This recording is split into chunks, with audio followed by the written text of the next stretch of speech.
Well, good afternoon and welcome officially to the webinar.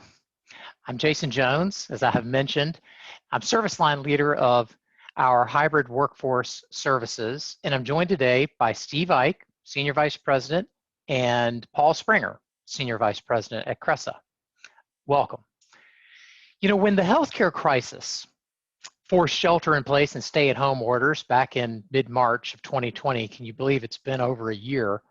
No one could have possibly known at that time that an entirely new era in how and where companies and nonprofit organizations work and collaborate began. Here's what a few CEOs have had to say along the way. One CEO said, over the next 5 to 10 years, we're going to be the most forward-leaning company on remote work at our scale. That was Mark Zuckerberg, Facebook. Another CEO said, office centricity is over. We can't go back to the way things were. This isn't a choice, this is the future. But not all of the responses were so positive about remote work. Actually, I'm going to pause for a moment. Hold on just one second and let me bring up a different webinar. That was something that was old.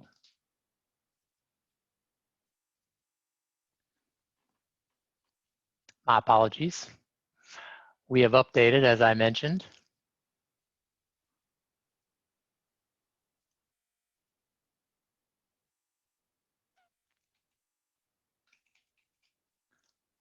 Okay, and there we go. This should be the most updated version. Sorry, that was one that was old. Back to the CEO quotes. We mentioned on the positive side what Mark Zuckerberg had to say, but then I wanted to go to something that's more recent than what I had quoted originally back 4 or 5 months ago. Another CEO said, remote work will change how we manage our real estate. We will quickly move to a more open seating arrangement in which digital tools will help manage seating arrangements. Now that was Jamie Dimon, the CEO of JP Morgan Chase. What's interesting though, he wrote that into a letter to shareholders on April 7th, 2021, so just a little over a month ago. But in the very next paragraph of that same letter, he said, you know, actually, working from a distance, remote work, it doesn't work as well when people don't know one another. And it virtually eliminates spontaneous learning and creativity. And then finally, most professionals learn their job through an apprenticeship model. So Jamie seems to be saying, you know, remote work is changing us. It's going to change us somehow, but we're keeping an eye on it because there's some negatives that we have to watch out for. And then at the far end of the negative spectrum, one CEO went so far as to say, I don't see any positives. Not being able to get together in person, particularly internationally, is a pure negative. That was Reed Hastings, the co-CEO of Netflix. So we have CEO positions on both sides of the issue, sort of across the spectrum. But what do you think? We thought it would be interesting to poll a few of you in the audience, just to learn what your experience and your future with a hybrid workforce is, to get a sense of where everyone sits. So I'm going to go ahead and launch the poll.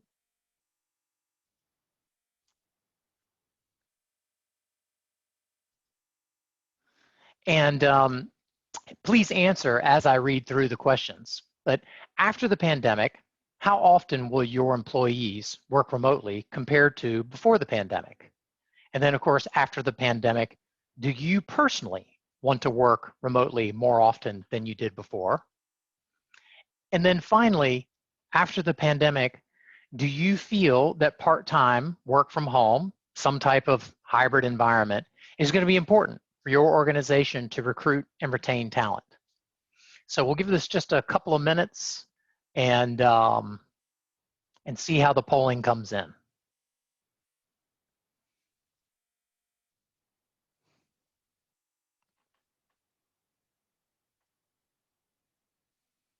So we're almost there, about 75%. I'm going to give it just another few seconds.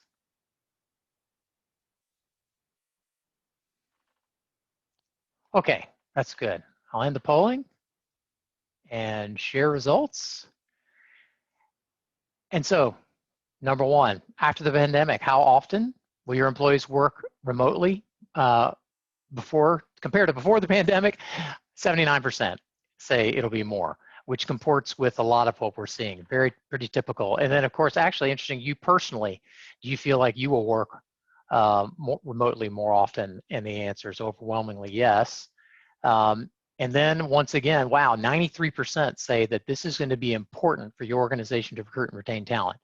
Well, that's very similar to the results that we typically get. So not too surprising, but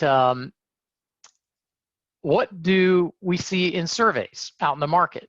In fact, what we typically see, and there's multiple surveys that have been conducted over the course of the pandemic, but also recently, it's anywhere from 50 to 80% of office-based knowledge workers want some sort of hybrid option. And it's probably on average towards the higher end of that spectrum.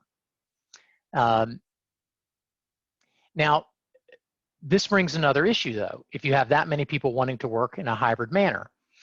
And another CEO quote. Sid Sijbrandij is the CEO of GitLab, which is an open source software firm that's never had an office since its start in 2014. It's a 100% remote company, has grown to 1,300 employees in 66 countries. And when asked about the blend of working remotely and working in the office, Sid said, if you try to do hybrid, you will have an A team and a B team, those in the office and those deprived of information and career opportunities.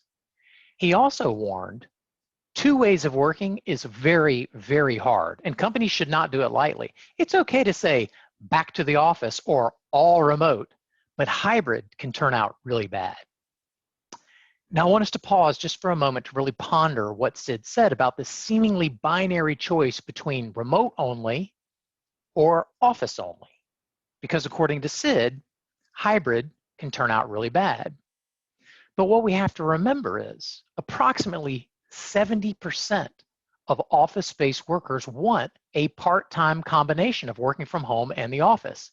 And the remaining 30% are basically evenly split between wanting full-time remote and full-time office, which means, and this is the upshot, if you only were to offer one or the other, you would limit yourself to attracting only 15% of the workforce.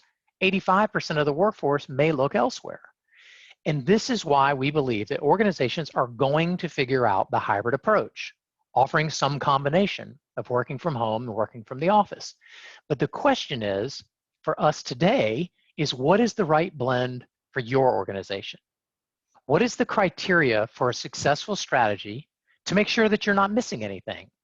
And how do you ensure that you're headed down the right path? And to answer these questions, you need a plan to blend remote and the office. But the plan is going to be unique for every situation and every company, and likely unique to each department within an organization.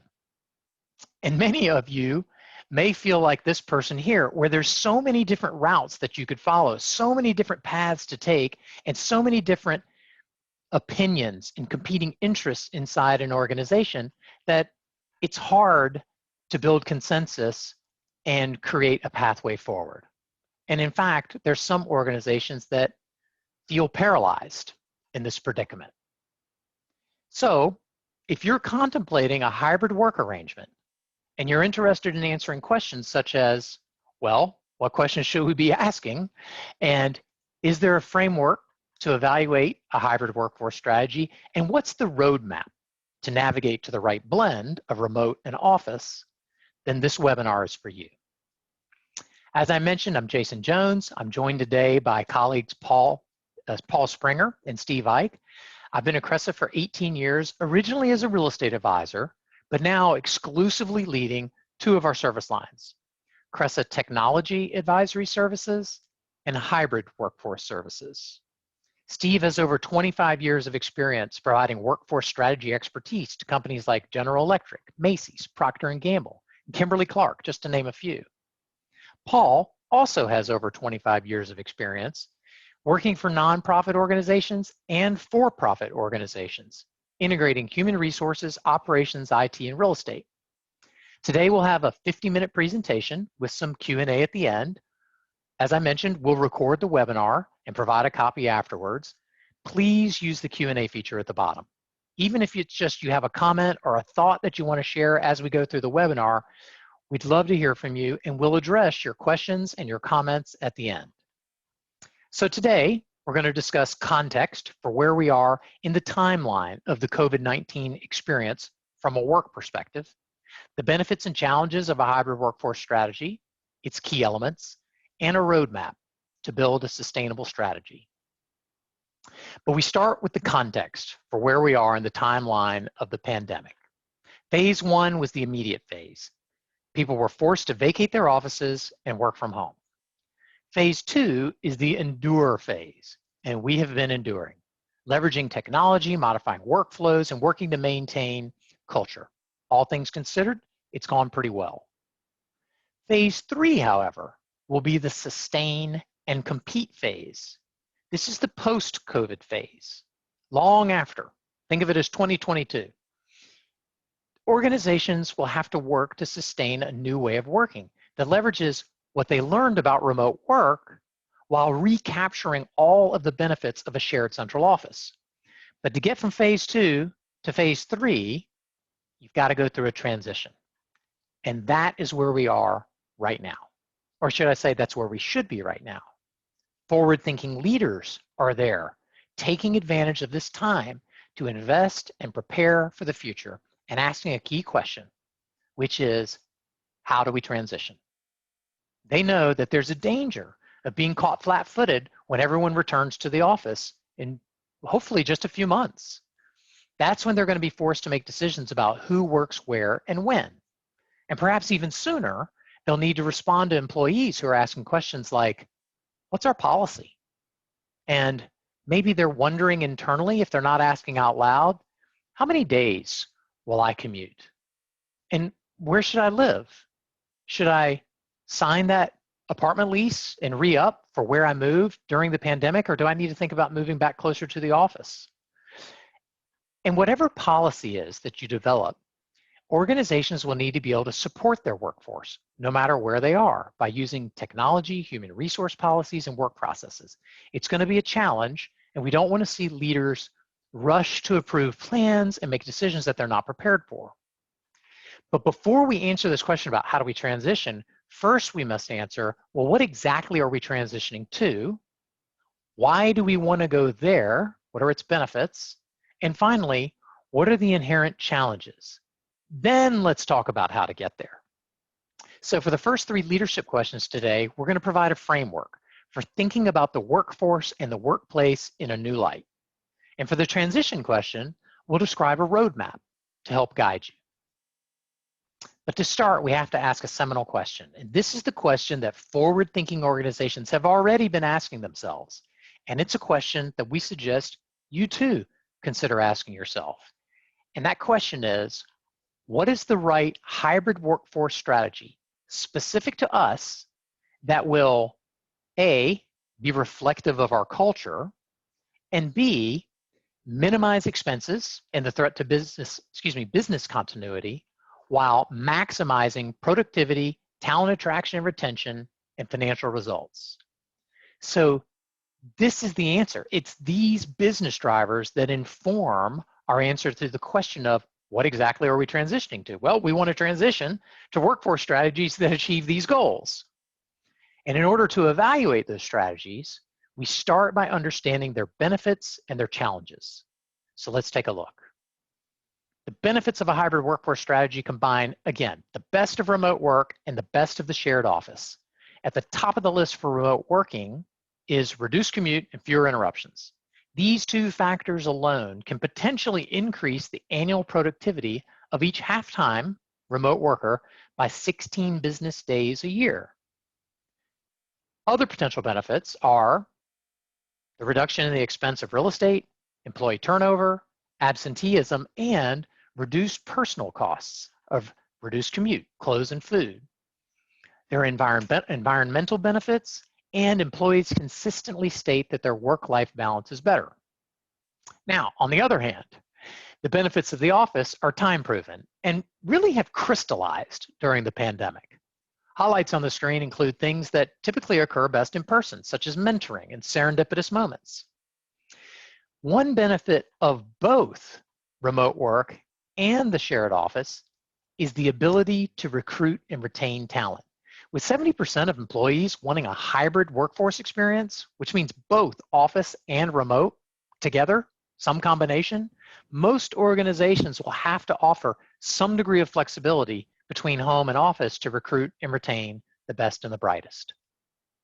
Now, another key benefit of both remote work and the office is that together, and only together, they meet one of the innate human desires that has been ignited by the remote work experience. And this desire is so powerful that it's shaping workforce strategy around the globe, and subsequently workplace design and real estate strategy. And that innate desire is freedom. The freedom to choose. First, the freedom to choose when work is done.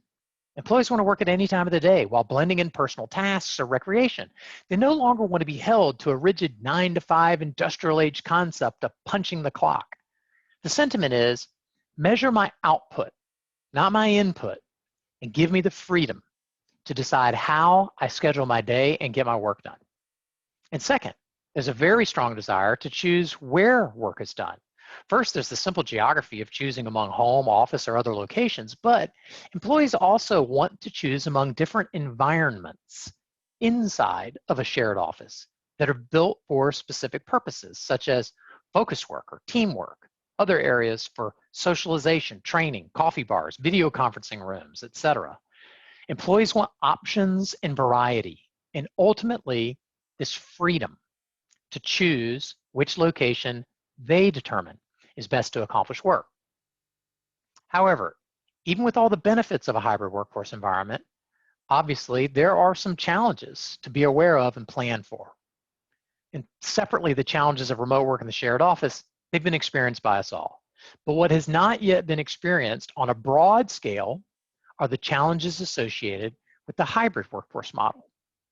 So we're going to highlight 3 challenging scenarios that organizations could be faced with in a post-COVID workforce environment. And the first challenge is the potential for disparity between teams. Let's take Team A, for instance. Team A has a manager who embraces a hybrid workforce. She's on board with the concept of giving you freedom to choose where and when you feel you can be the most productive. Periodically, she requires in-person meetings, but they're purposeful and well-run. She focuses on the output of your efforts, not the input of your time, and making sure she can see you. Team members feel a strong spirit of freedom working for her. And then there's Team B. Team B has a manager who doubts the long-term effectiveness of a hybrid workforce. He's uncomfortable managing people he cannot see and requires in-office presence, although he does allow remote work 1 day of the week. When Team B looks at Team A, they feel constrained. So what's the outcome? Team B potentially feels jealous and dispirited, and they wonder, can I switch teams? Or worse, should I leave my job? Now, another potential challenge is internal division within a hybrid team. And in this scenario, we have in-office team members who are either full-time in the office or majority in office, and then we have remote team members who are full-time remote or perhaps majority remote. If the boss spends most of her time in the office, then the in-office team members have proximity to her that remote members do not. This proximity may lead to real or perceived better career opportunities, choice assignments, promotions, etc., and better access to information. This is what Sid Sibrandy of GitLab was talking about. What's the upshot of this scenario? Remote team members feel undervalued and dispirited, and teamwork is reduced. And they may wonder, can I switch teams? Or worse, should I leave this organization? If you're the VP overseeing this team, what do? How do you prevent this scenario? And yet another challenge, a final challenge today of a hybrid workforce regards how to accommodate multiple employee profiles. And by profiles, we mean how and when employees choose to work. For example, profile number 1 are employees who choose to work 3 days in the office and 2 days at home, or perhaps 2 days in the office and 3 days at home. Profile number 2 are in the office 100% of the time, But there's a cultural acceptance that if they take an afternoon or a day to work remotely, it's no big deal. Everyone accepts that they're not just playing hooky, you actually can get work done working remotely. They understand, they've experienced it. And then you have profile 3. Their default location is a home, but they attend periodic in-person meetings and occasionally choose to drop in the office to work or socialize. Challenges. How do you accommodate all of these profiles at the same time? What are the critical requirements to support all of them? Now, this next slide is really key to the awareness of what it takes to support a hybrid workforce. What should organizations do from the perspective of human resource policy, measuring performance, ongoing training, cultural norms, technology, cybersecurity, and developing a real estate strategy that will support each of these profiles at the same time? Should you even allow all of these profiles? Isn't it any surprise why many organizations feel paralyzed on this topic? Which brings us to another poll. We thought it'd be interesting to find out a little bit about the challenges that you feel are most important to you. So I'm going to go ahead and launch this and see what everybody thinks. So please answer or address this as I read the questions aloud. But what's the most pressing challenge for your organization of a hybrid workforce? Fairness for evaluations and promotion, morale and culture of the organization, human resource policies, redesigning office space, could be unexpected costs, cybersecurity, collaboration, mentoring. Now this is just a partial list and we realize it's more than one, but if you can, click the one that you feel is most relevant to you. And then, has your organization determined its future workforce strategy? So it'd be interesting to see how far along is everyone in the audience in really making this decision.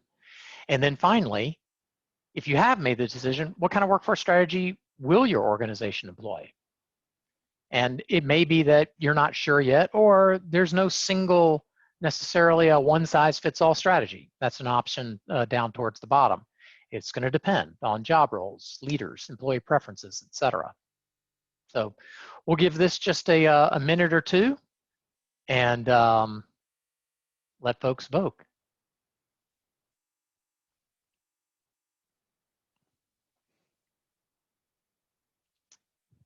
And again, we know it's not easy to pick only one challenge. There's so many that may tie or all be important. But what do you think is the most relevant to your organization if you had to pick? So we've got about 65% of the vote in. We'll just give it a couple more seconds here. Let folks weigh in.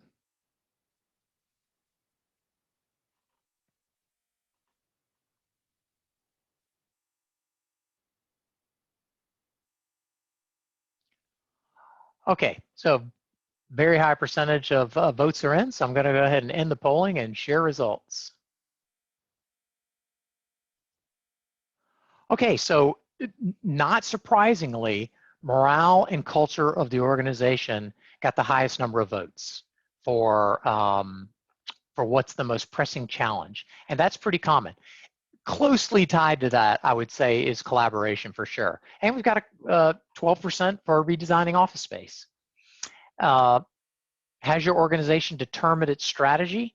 Looks like no, but we have started planning is about 47%. About a third have decided. You just got to implement a plan. And then down at the bottom, what kind of strategy will you employ? It looks like that's interesting. 53% said no one size fits all. It depends on job roles, leaders, employee preference, etc. Interestingly, no one selected fully remote or fully office. So that's pretty much everybody's some type of hybrid, except for a couple that are not sure. So very interesting. Thank you for participating in that. Well, it's always interesting to us what the top concerns are. And I think it's worth noting that the challenge of redesigning office space right in the middle is is not the only challenge. But unfortunately, much of the real estate industry tends to focus narrowly on that one challenge. And clearly, there are so many more that affect the success of an organization. And this is why Cresa's motto is think beyond space, where we're able to focus on broader business challenges of our clients because we don't represent building owners. And we don't ever feel the pressure to seek their favor and possibly recommending leasing more space than is appropriate. We only ever advocate for you, the occupier, and your interests of maximizing productivity, recruiting and retaining talent, and achieving the best financial results. Now, to address the hybrid workforce challenge and create a successful strategy, you need a framework for developing the strategy. And the framework that we've developed is called Workplace 2.0 because it not only addresses the physical space, but also the other non-space elements that drive a successful strategy. And the first element is talent. A successful workforce strategy must attract and retain the best and the brightest. The strategy should also foster an organization's culture and leverage technology to drive productivity.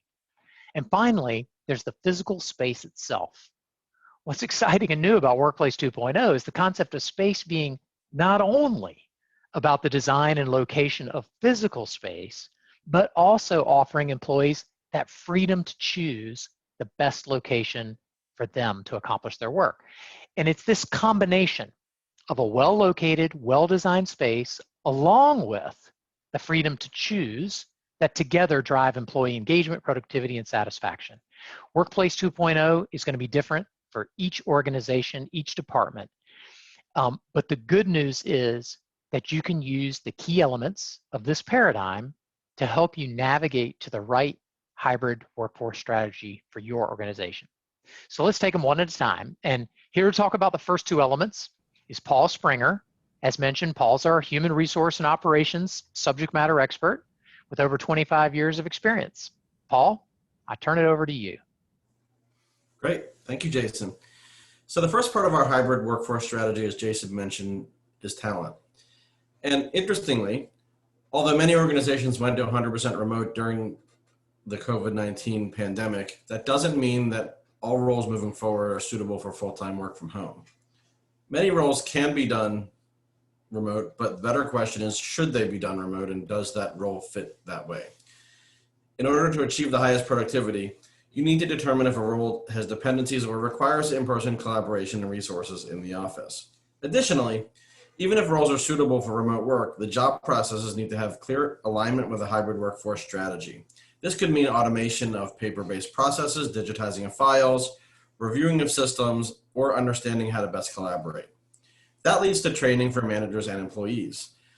Managers may benefit from training to better manage a dispersed team where they may have team members that include both people at home and in the office at any given time.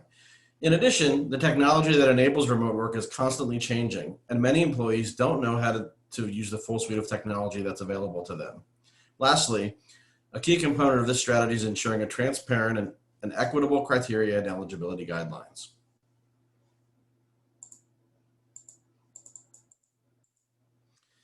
Culture is the second key element. When considering culture, a top priority is trust. Although for many companies, productivity stayed the same or even increased during the pandemic, employees need to trust their managers can empower them to get their work done effectively. And many managers are learning a new way to lead in an environment where their team members are not sitting in the office right next to them. Equally as important to trust is communication. Good communication, both formal and informal, is critical to employees feeling motivated and engaged. And in hybrid environments, it needs to be high quality and high frequency using multiple platforms and mediums. The blend of trust and communications enables employees to feel informed and make independent, unsupervised decisions. Part of culture is establishing group norms. The best practice is for teams to discuss and agree upon a short list of norms that guide the team and builds comfort and specific team behaviors. Examples include setting certain days of the week as no meetings or no email hours, setting a default time frame for meetings that's short, say 15 minutes, commit to maybe using the QA feature rather than the chat feature during video meetings to avoid distractions. And commit to turning on everyone's everyone's laptop camera, including both in-office and remote participants. And that speaks to values and job security. Because they're not visible day to day, employees who work a remote schedule a majority of the time need to feel a sense of job security and feel like they're being treated equitably as valued members of the team. And finally, socialization. Efforts to maintain team bonds are even more important in a hybrid environment. Many companies are getting creative to build and maintain relationships among their hybrid teams. On the left are a few fun ideas that can be done both remote and in the office. Finally, I'd like to leave you with some key statistics as you consider your own hybrid strategy. As it relates to flexibility offered by businesses, nearly 70% of employers will implement a more flexible work from home policy, while about 80% are limiting on-site workers and customers. 1 in 3 full-time workers want a full-time remote schedule, and 2/3 of employers will strongly encourage the vaccination. And interestingly, some employees have even said they will not come in the office unless the staff are vaccinated. Childcare has also emerged as a key driver. 1/3 of employers that have already set a return to office date have a childcare plan.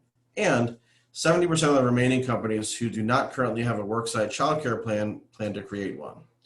Mental health has been an area of concern during the pandemic as well, however, is having a profound impact on the workplace. 65% of employees have said they lost at least 10 hours a week of productivity due to mental health. That's 25% of a regular 40-hour schedule. Not surprisingly, the younger generations, Gen Z and millennials, experience the highest levels of stress, anxiety, and depression. Now for some good news. The majority of employers will become more people-focused and will prioritize mental health and the importance of emotional intelligence. These improvements are very positive and a welcome change. For the technology element, I want to introduce my colleague, Steve Ike. As mentioned earlier, Steve has over 25 years of experience providing workforce strategy consulting to several successful large global businesses. Steve, I hand it over to you. Hey, Paul, thank you. And for this, guys, we'll take a look at technology. And really, it's more than just platforms and tools. Technology is a resource enabler that can be leveraged to create those on-demand work experiences. As we look at how, when, and where people work, whether it's remote or in the office or a combination, communication and collaboration platforms are that foundation for purposeful interaction. Through real-time communications and near real-time communications, these platforms can be used for any time, anywhere, one number reach across multiple devices. And when combined with a shared workspace to meet, collaborate, and share ideas, we perform better as a team and an organization. And into performance management, that's focusing on, as Jason mentioned earlier, managing productivity versus activity. And it considers 3 key areas. And it really addresses these areas of building trust in the system and the process and your people, empowering your employees to do their job, and then driving productivity as the outcome. And it's pretty simple. It addresses that if I can't see, I can't manage. And it evolves to if I can measure, I can manage. And it builds those purposeful interactions between employees and managers. So performance management is both a process and a set of tools that organizations use to measure and evaluate both corporate performance and employee performance. And by having a visual dashboard, it helps managers have meaningful conversations with employees and providing that real-time access to information in a tool that they can use and make sense for them. In turn, this helps address those issues faced with the in-the-office crowd versus the remote crowd and that tension by providing consistent and measurable productivity, evaluation of progress towards goals, and helps everybody understand, hey, what are the business outcomes that we're working towards? And third, in document management, it's an online storage tool like Box, Dropbox, and Google Drive, and combined with management tools so that we can utilize and manage content, address the security of that content, the owner, the version, and the distribution of documents and files. This facilitates both real-time and anytime access, addressing process, workflows, and document controls. So a few examples are like a loan process for a financial services organization, a claims management process for an insurance firm, or in law firms and other areas where you're dealing with client matters or case files, being able to track those throughout the organization. And finally, cybersecurity and compliance. I see this as the most overlooked and underanalyzed areas for remote work. With more people at home and more people in the home, with more connected devices, it really provides a chance for others to gain access to this critical and secure information. There are technical considerations like a secure and separate wireless network, secure connectivity back to the corporate software and applications, and intrusion detection. But there are human factors that really take a look at human error and threats from within, both those intentional actions and accidental actions. And finally, we look at the physical, for those that can, having a locked door, having a secure laptop, and considerations to think about when I'm working from home and I may be dealing with sensitive information. Are there others working in my area? So we think about that, no ears to hear and no eyes to see what's going on the desktop. And a key point to think about is keeping my work area separate from my personal area, and also work activities separate from personal activities. And then combining this with the training that Paul mentioned that focuses on employee responsibility, IT security. What are our policies, and how do we address everything from phishing attacks to inappropriate web activity, or just even awareness and sensitivity towards the critical nature of the information on my desktop. So Jason, I'll hand it back off to you, and thanks everybody for giving me the chance to review technology. Perfect. Thank you very much, Steve. Well, finally, there's the physical space itself. And to accommodate employees' desire for this freedom that they're feeling of choice and where and when they work, organizations must view the workplace as a network of flexible, convenient, and on-demand places. Employees want the option to choose a workplace location where they feel they're going to be the most productive for that day. But at the same time, in order to really make this effective, leaders must be purposeful about their frequency and method of collaboration. Team leaders must be intentional about when to use the office versus when to use digital tools for meetings and collaboration. No one ever liked wasting their time in a meeting before the pandemic, and now they are certainly more sensitive to it. You don't want them wondering, why did I make the commute and come all the way into the office for this meeting? See, it's going to be important for leaders to model the behavior of being organized and prepared and thoughtful about how to make the best use of everyone's time and build a culture of purposeful collaboration. So that's the 4 key elements, but we have a bonus key element, and that is policy. We felt that a clear corporate policy is so important that we included it as the 5th element. A clear policy is crucial to setting expectations, and as a leader, if you don't set expectations, your employees will set their own, and they will likely be different from yours. A hybrid workforce policy should address eligibility requirements, tools and resources that the company will provide, what the employee is expected to provide, expectations for personal performance, and what constitutes disqualification. So now that you've learned about the key elements of Workplace 2.0, you may be asking, okay, but what's the process for getting there? Where's the best place to start? So we want to introduce you to a second key framework for developing a hybrid workforce strategy, which leads to downstream workplace design and then real estate strategy. And the concept is be sequential to be successful. And it all starts at the top. We believe the 2 most important elements of success are leadership and culture. And that's the umbrella that overhangs all success. Then the fundamental business goals of operational productivity, recruiting and retaining talent, and maximizing financial results inform all decisions and drive behavior. And to support these business goals, you must follow a sequential path, starting with the workforce strategy, followed by workplace strategy and design, and then real estate strategy. Too often companies skip step 1 and they go straight to step 2 or step 3, but at Cresa, we focus on the holistic picture, starting with that human component of the workforce. Real estate, it's important, but it's just one of the elements to support fundamental business goals. So here it is again. Step 1 drives step 2, which leads naturally to step 3. Be sequential to be successful. Build your workplace design and real estate strategy on the meaningful information of your workforce strategy. That's solid rock, not shifting sand. Now, knowing this, it's important to begin by examining what we call the critical requirements of a hybrid workforce strategy. Being mindful that you'll now be supporting workers who are at home one day and in the office another day. And this, we believe, is a key differentiator for Cresa. We don't know of anyone else who starts their real estate strategy by evaluating the critical requirements of an upstream workforce strategy. So this is the checklist. This is sort of one of the money slides of the presentation. We believe every organization should work through this, and we'll send an email out with this list to all attendees, so no need to jot everything down right now.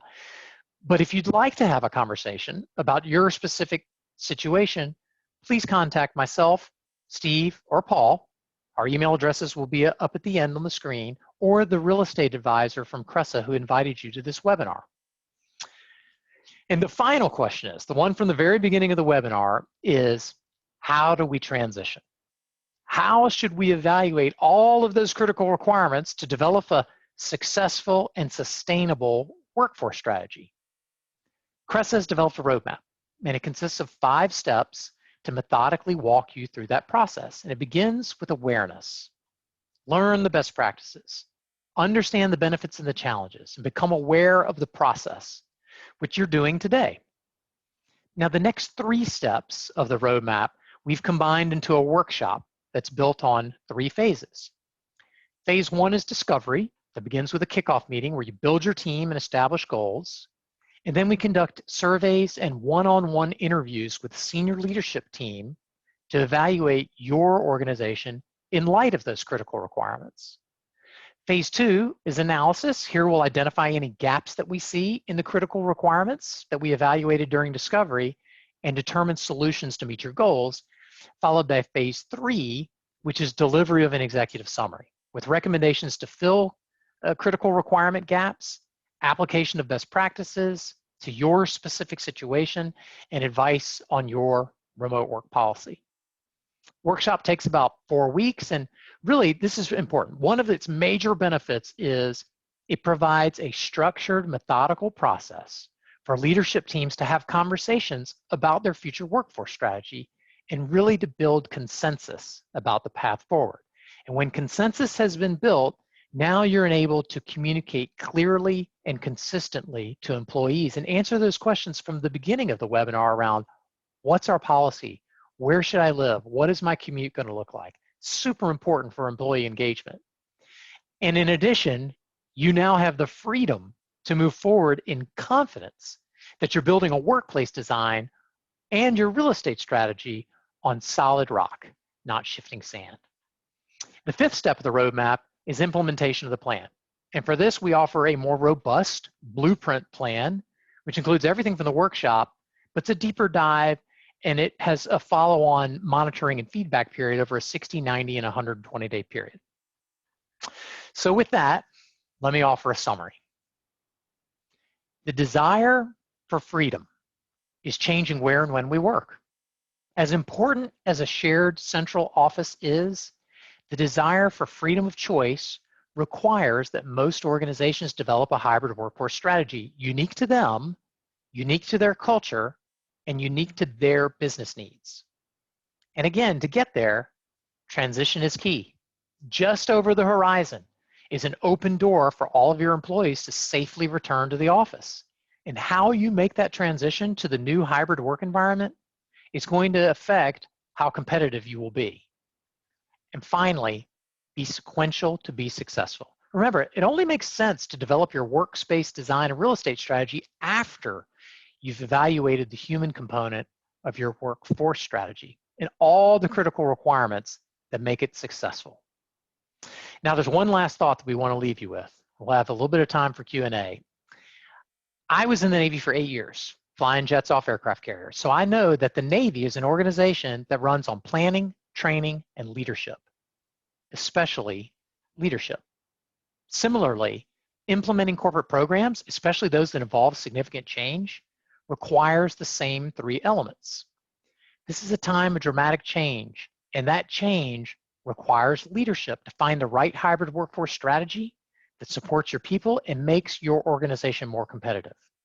So be thoughtful in your planning, train your people, and take the initiative to lead them well. So thank you very much for joining us. We've had a good time relaying some of this information to you. We hope that you have found it informative and effective.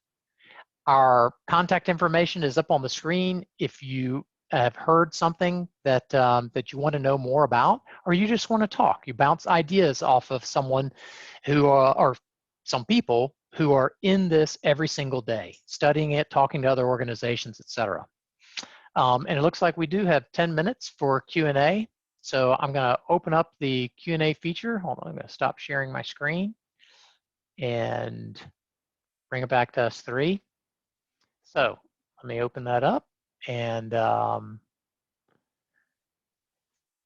so a question that we often get, so it's typically there's a variation of this question is around, and Paul, I think I'm going to address this one to you. It's how do we create a hybrid workforce strategy that works for not only the employee, but also the organization?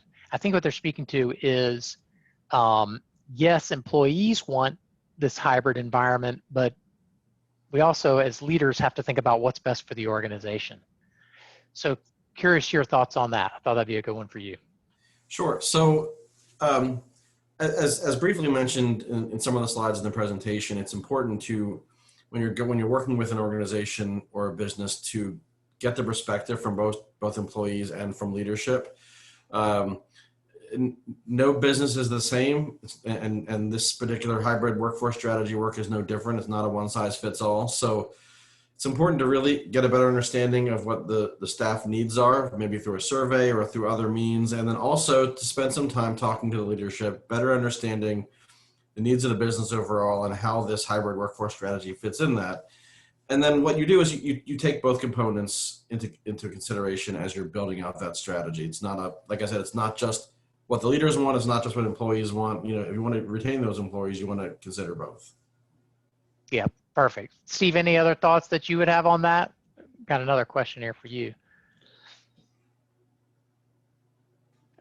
Jason, I think one of the things that we're looking at for both the employee and the organization is poll your mid-level managers and poll your team members, not just once, but continue to solicit that multi-level feedback and use that in dialogue and discussions.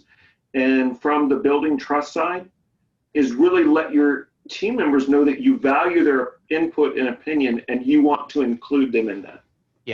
Yeah, it really does. A lot of this comes back to leadership, how you lead, how you engage, how you communicate, and really having a thoughtful approach that you can communicate to employees. And really, and casting, the last thing on this is casting the vision for the organization. Again, I come from a military background, and it's so important for that soldier out on the front line or the pilot who's on the tip of the spear to understand the bigger picture mission and really buy into that, so that then there is a sense of, okay, self-sacrifice for the larger team goals is something I'm willing to do. Okay, so another question that's come in that I think is a really good question that I'll open to the group, which is how does the generational gap come into play? Do we see a difference between younger workers and older workers around hybrid workforce? Older workers may not be as comfortable with all the technologies involved in remote. If there's a difference, how do you avoid conflict between generations? So, any thoughts on that from the team? Or what have you seen in the consulting? Yeah, Paul, I didn't know if you wanted to start. I've got a few ideas as well. I have thoughts, but I think this is more technology folks, and I'll jump on the people side after you're done. As the more seasoned, gray-haired member of the team and addressing that old folks adopting technology, bring a little humor to it, but the first time we really started working remote, my first time remote experience was during the 96 Olympics, going back that far into a career, and we learned very quickly that we could do it. So the evolution of remote work from 1996 to present has really been there, and the early adopters were those technology users. But later we saw that not necessarily the boomer generation, but those that are just kind of past that really embraced remote work because they saw I can get things done, and the technology was not a barrier because we were all used to using software and applications and technology in doing our job. But the most interesting fact that we found is the craving amongst the younger generations to have the interaction and the collaborative and the mentoring that can come on from a shared work environment and working with others. It's that group that's actually craving coming back into the office and driving the push to come back in for that purposeful interaction, for the purposeful collaboration and the work inside. So it's a flip of what we expected to see, to where the older generation's wanting to say, hey, I can do this remote thing with my eyes closed. Younger generation saying, I need to interact with people and I need a mentor. I need somebody to help me. Yeah, it's a combination because we see them across the spectrum as far as kind of how the young people feel. But the one thing that I would add there is I was really surprised. I think you're going to be pleasantly surprised over the coming years, months and years of the adoption of additional technologies that facilitate this type of working. Because if people want to continue working remotely and having this freedom, they're going to have an incentive to learn the technology to make themselves productive. And we all saw, and I was surprised, there's some folks that I've worked with and have worked with in the past that were not video conference users. They did not have very good skills around technology and collaboration tools, and they learned it really fast. Mm-hmm. So I think when the motivation is there and that this is this is part of what you have to do. Remember, we talked about the eligibility requirements and what the expectations are. And I think if you set the expectation for older workers that are not as comfortable, that this is part of the game, I think they'll rise to the occasion. And then there's that combination I think Steve was alluding to, which is trying to find a way to build it's both ways mentorship. So you've got older workers that may be a little longer in the tooth, a little wiser about the work that's being performed, but there may be some younger workers that are a little bit sharper on the technology tools. So I think finding ways to bring those two together in a mutually beneficial way is the key. And just real quickly, a few things that I'll add, which are just a different perspective and flavor on this is, you really need to think about the culture and the structure of the business. So, if it's a startup that's all millennials, and doesn't have this particular kind of dichotomy, then it's one thing. But you need to understand what that culture is that you're building. And I talked about this before, but really making sure that you put the information out on multiple mediums. It's not just through this. It can be through a platform that people can read it on their own time if they have family needs. And then the last piece is if a hybrid workforce strategy is truly implemented correctly as aligned with the needs of your organization, it's not a problem for someone to work from home while another person works in the office and they're working hand in hand and collaborating. So, I think that's the key element of a hybrid workforce strategy is enabling that exactly what this question is asking to happen. Yeah, right.